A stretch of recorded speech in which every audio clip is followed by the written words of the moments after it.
ಓಂ ಸಾಯಿರಾಮ್. ಎಲ್ಲರಿಗೂ ನಮಸ್ಕಾರಗಳು. ನಾನು ನಿಮ್ಮ ರೂಪಾ ಪಾಟೀಲ್. ಹಿಂದಿನ ಒಂದು ವಿಡಿಯೋದಲ್ಲಿ ನಾನು ಮೆಡಿಟೇಷನ್ ಧ್ಯಾನದ ಬಗ್ಗೆ ಸ್ವಲ್ಪ ಸಂಕ್ಷಿಪ್ತವಾಗಿ ವಿವರಣೆ ನೀಡಿದ್ದೆ. ಈ ದಿನ ನಾನು ನಂಬಿಕೆ ಮತ್ತು ದೈವಿ ಶಕ್ತಿ ಇದರ ಬಗ್ಗೆ ಸಂಕ್ಷಿಪ್ತವಾಗಿ ಶಾರ್ಟ್ ಒಂದು ನೋಟ್ ಹೇಳ್ತಾ ಇದ್ದೀನಿ. ನಂಬಿಕೆನೇ ದೇವರು ಅಂತ ಹೇಳ್ತೀವಲ್ಲ, ಬಲವಾದ ನಂಬಿಕೆಯನ್ನಿಟ್ಟು ಮನಸ್ಸಲ್ಲಿ ದೃಢವಾದಂಥ ಒಂದು ಸಂಕಲ್ಪವನ್ನು ತೊಟ್ಟರೆ ಆ ಭಗವಂತ ಕೂಡ ಅದಕ್ಕೆ ಆಶೀರ್ವಾದ ಮಾಡ್ತಾನೆ, ಸಹಕಾರ ಕೊಡ್ತಾನೆ. ಉದ್ದೇಶ ಒಳ್ಳೆಯದಾಗಿದ್ದರೆ ಆ ಪ್ರಕೃತಿ ಕೂಡ ನಮಗೆ ಸಹಾಯ ನೀಡುತ್ತೆ. ಭಗವಂತ ಯಾವುದೋ ರೂಪದಲ್ಲಿ ನಮಗೆ ಸಾಥ್ ಕೊಡ್ತಾನೆ. ಪ್ರಪಂಚದಲ್ಲಿ ಒಳ್ಳೆಯ ಜನ ಕೂಡ ತುಂಬ ಇದ್ದಾರಲ್ವ. ಒಳ್ಳೆಯವರು ಇದ್ದಾರೆ, ಕೆಟ್ಟವರು ಇದ್ದಾರೆ. ಆದರೆ ಆ ಒಂದು ಕಷ್ಟಕರ ಸನ್ನಿವೇಶದಲ್ಲಿ ಯಾವುದೋ ಒಬ್ಬ ಒಳ್ಳೆಯ ವ್ಯಕ್ತಿಯ ರೂಪದಲ್ಲಿ ಭಗವಂತ ನಮಗೆ ಸಹಾಯ ಮಾಡ್ತಾನೆ. ದೈವಿ ಶಕ್ತಿ ನಿಜವಾಗ್ಲೂ ನಂಬಿದರೆ ಡೆಫಿನೆಟ್ಲಿ ನಮಗೆ ಸಕ್ಸಸ್ ಸಿಕ್ಕೇ ಸಿಗುತ್ತೆ ಅಂತ ಒಂದು ಸ್ಟ್ರಾಂಗ್ ಬಿಲೀಫ್ ಬೇಕು ನಮ್ಮಲ್ಲಿ ಅಷ್ಟೇ. ಈ ಧ್ಯಾನದ ಬಗ್ಗೆ ನಾನು ಮುಂಚಿನ ವಿಡಿಯೋದಲ್ಲಿ ಹೇಳಿದ್ನಲ್ಲ, ಧ್ಯಾನ ಅಭ್ಯಾಸ ಮಾಡ್ತಾ ಹೋದ ಹಾಗೆಲ್ಲ ಇಂಥ ಒಂದು ಪವರ್ ಬರುತ್ತೆ. ಈಗ ಒಂದು ಹಂತಕ್ಕೆ ಬಂದ ಮೇಲೆ ನಮ್ಮ ಮನಸ್ಸು ಪರಿಪಕ್ವ ಆದಮೇಲೆ ನಮಗೆ ನಮ್ಮ ಮನಸ್ಸೇ ಗುರುವಾಗಿ ಮಾರ್ಗದರ್ಶನ ನೀಡ್ತಾ ಹೋಗುತ್ತೆ. ಅದನ್ನು ಅಬ್ಸರ್ವ್ ಮಾಡ್ತಕ್ಕಂಥ ಒಂದು ಅಂತರಾತ್ಮ ಒಳಗಡೆ, ಅದನ್ನು ಗ್ರಹಿಸುವಿಕೆ ಬೇಕು ನಮಗೆ ಅಷ್ಟೇ. ನಿಜವಾಗ್ಲೂ ಅಬ್ಸರ್ವ್ ಮಾಡಿ ನೋಡಿ, ರಿಯಾಲಿಟಿ ಏನು, ನಾಟಕೀಯತೆ ಏನು, ಡಾಂಬಿಕತೆ ಏನು ಎಲ್ಲ ಗೊತ್ತಾಗ್ತಾ ಹೋಗುತ್ತೆ ಧ್ಯಾನದ ಒಂದು ಅಭ್ಯಾಸದಿಂದ. ಯಾರು ನೈಜವಾಗಿದ್ದಾರೆ, ಯಾರು ಒಂದು ನಾಟಕೀಯತೆಯನ್ನು ತೋರಿಸ್ತಾ ಇದ್ದಾರೆ, ಯಾರು ಪರೀಕ್ಷೆ ಮಾಡ್ತಾ ಇದ್ದಾರೆ. ಇವನ್ ಸಮ್ಟೈಮ್ಸ್ ಹೆಂಗಾಗ್ಬೋದು ಅಂದರೆ, ನಮ್ಮನ್ನು ಇನ್ನಷ್ಟು ಇಂಪ್ರೂವ್ಮೆಂಟ್ ಮಾಡೋ ಸಲುವಾಗಿ ಕೆಲವೊಂದು ಕ್ರಿಟಿಕಲ್ ಕಂಡೀಷನ್ಸ್ ಕ್ರಿಯೇಟ್ ಆಗ್ತಿರ್ತವೆ ಜೀವನದಲ್ಲಿ. ಅದನ್ನು ನಾವು ನಿಭಾಯಿಸ್ತೀವೋ ಇಲ್ವೋ, ಹ್ಯಾಂಡಲ್ ಮಾಡ್ತಕ್ಕಂಥ ಕೆಪಾಸಿಟಿ ಇದೆಯೋ ಇಲ್ವೋ, ಅದನ್ನು ಕೂಡ ಪರೀಕ್ಷೆ ಮಾಡೋದರ ಉದ್ದೇಶದಿಂದನೇ ಕೆಲವೊಂದು ನಮಗೆ ಟೆಸ್ಟ್ಗಳನ್ನು ಭಗವಂತ ಕೂಡ ನೀಡ್ತಿರ್ತಾನೆ. ಹೆದರದೆ ಎಲ್ಲವನ್ನು ನಾವು ಫೇಸ್ ಮಾಡ್ತಾ ಹೋಗಬೇಕಲ್ಲ. ಈಗ ಯಾವುದೇ ಒಂದು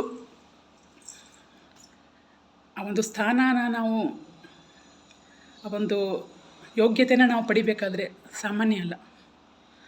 ಅದಕ್ಕಾಗಿ ಭಾಳಷ್ಟು ಶ್ರಮ ಬೇಕು, ತುಂಬ ಒಂದು ಅಭ್ಯಾಸ ಬೇಕು.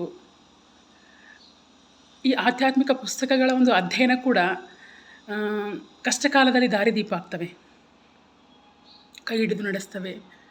ಅದಕ್ಕೆ ಹೇಳೋದು, ಉತ್ತಮ ಒಂದು ಸಂಘ, ಉತ್ತಮ ಒಂದು ಸಹವಾಸ, ಉತ್ತಮ ಒಂದು ಹವ್ಯಾಸ ಮನುಷ್ಯನಿಗೆ ಆನೆ ಬಲ ಇದ್ದ ಹಾಗೆ. ಇನ್ನು ದೈವಿ ಶಕ್ತಿ ಬಗ್ಗೆ ನಾಸ್ತಿಕರು ತುಂಬ ಇದ್ದಾರೆ. ಕೆಲವು ಜನ ಹೆಂಗಿರ್ತಾರೆ ಅಂದರೆ, ಅವರಿಗೆ ಒಳ್ಳೆಯತನದಲ್ಲಿ, ಕೆಲಸದಲ್ಲಿ ನಂಬಿಕೆ ಇರುತ್ತೆ, ಅದರಲ್ಲಿ ದೇವರಲ್ಲಿ ನಂಬಿಕೆ ಇರಲ್ಲ. ಇದು ಎಂಥ ವಿಪರ್ಯಾಸ. ದೇವರೇ ಇಲ್ಲ ಅಂದರೆ ಪ್ರಪಂಚನೇ ಇಲ್ಲ, ಸೃಷ್ಟಿನೇ ಇಲ್ಲ. ಎಷ್ಟೇ ಒಳ್ಳೆಯವರಾಗಿದ್ದರೂ ಕೂಡ ನಮ್ಮನ್ನು ಸೃಷ್ಟಿಸಿದಂತಹ ಭಗವಂತನನ್ನೇ ನಾವು ಕೃತಜ್ಞತೆ ಇಲ್ಲ, ಅವರನ್ನೇ ನಾನು ನಂಬೋದಿಲ್ಲ ಅಂದಮೇಲೆ ಇದೊಂಥರ ಸೋಜಿಗೆ ಅನಿಸುತ್ತೆ ನನ್ನ ಪ್ರಕಾರ. ಇದು ಅವರವರ ವೈಯಕ್ತಿಕ ವಿಷಯ, ಬಿಡೋಣ. ಇನ್ನೊಂದು, ಮಿರಾಕಲ್ಸ್ ಅಂತೀವಲ್ಲ, ಈ ಪವಾಡಗಳು, ಹೌದು, ಎಷ್ಟೋ ಜನರ ಜೀವನದಲ್ಲಿ ಇವು ಕೂಡ ಸಂಭವಿಸಿವೆ. ಎಂತೆಂಥ ಕಷ್ಟಕರವಾದಂಥ ಕಾಯಿಲೆಗಳು, ಎಂಥ ಒಂದು ಸಂದಿಗ್ಧ ಪರಿಸ್ಥಿತಿಗಳು, ಈವನ್ ಡಾಕ್ಟರ್ಸ್ ಕೂಡ ಅಸಾಧ್ಯ ಆಗೋದಿಲ್ಲ ಅಂತ ಕೈ ಚೆಲ್ಲಿ ಕೂತಾಗ ದೃಢವಾದ ಭಕ್ತಿ, ನಂಬಿಕೆ, ಶ್ರದ್ಧೆ ಇಟ್ಟು ಶರಣಾಗತರಾದಾಗ ಆ ದೇವರೇ ಕೂಡ ಧನ್ವಂತರಿಯಾಗಿ ಅವರ ಕಾಯಿಲೆಯನ್ನು ಗುಣಪಡಿಸಿದಂಥ ಎಷ್ಟೋ ನಿದರ್ಶನಗಳನ್ನು ನಾವು ಕೇಳಿದ್ದೀವಿ, ಕಣ್ಣಾರೆ ನೋಡಿದ್ದೀವಿ ಕೂಡ. ಸಮ್ಟೈಮ್ಸ್ ಅನ್ನಿಸ್ತಲ್ಲ, ಯಾರಾದರೂ ಏನಾದ್ರು ನಮಗೆ ಕೆಟ್ಟತನ ಮಾಡಿದಾಗ, ಯಾವುದೋ ರೀತಿ ಅವರು ಚೆನ್ನಾಗಿದ್ದರೆ ನಮ್ಗೆ ಯಾಕೆ ಈ ಥರ ಕಷ್ಟ ಅಗೇನ್ ಆ್ಯಂಡ್ ಅಗೇನ್ ಜೀವನದಲ್ಲಿ ಮೇಲೆ ಬರ್ತಾ ಇದೆ ಅಂತ. ಖಂಡಿತವಾಗ್ಲೂ ಅದು ತಪ್ಪು. ಆ ಸಮಯದಲ್ಲಿ ಅವರು ತಮ್ಮ ಹಿತವನ್ನು ಮಾತ್ರ ನೋಡ್ಕೊಂಡಿರ್ತಾರೆ, ಎಲ್ಲೋ ಒಂದು ಕಡೆ ಸ್ವಾರ್ಥ. ಅವರಿಗೆ ಕೊನೆಯವರೆಗೂ ಅವರ ತಪ್ಪಿನ ಒಂದು ಅರಿವು ಆಗೋದೇ ಇಲ್ಲ, ಅಥವಾ ಅರಿವಾದರೂ ಕೂಡ ಅರಿವಾಗದೇ ಇರುವಂಗೆ ಅವರು ಮೇ ಬಿ ನಾಟಕ ಆ್ಯಕ್ಟ್ ಮಾಡ್ತಿರ್ಬೋದು. ಬಟ್ ನಮ್ಮ ಗಮನ ಏನಿದ್ರೂ ನಮ್ಮ ಗುರಿ ಕಡೆಗೆ ಇರಬೇಕಷ್ಟೆ. We have to focus about our goal.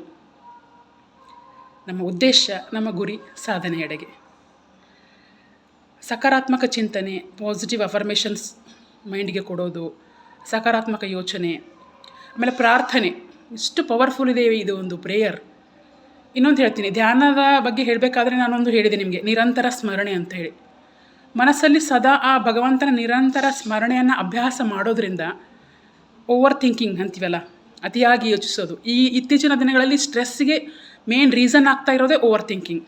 S, ಇದನ್ನು ನಾವು ಫೇಸ್ ಮಾಡಬೇಕು. ಅದರಿಂದ ಹೊರಬರಬೇಕಂದ್ರೆ ಇದೊಂದೇ ಮಾರ್ಗ, ನಿರಂತರ ಸ್ಮರಣೆ ಮನಸ್ಸಲ್ಲಿ ಅದೊಂದು.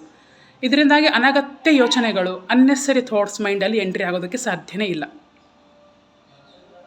ನಮಗೆ ಯಾವ ಸನ್ನಿವೇಶದಲ್ಲಿ ಏನನ್ನು ಕೊಡಬೇಕು ಅನ್ನೋದು ಆ ಭಗವಂತನಿಗೆ ಮೊದಲೇ ಗೊತ್ತಿರುತ್ತೆ.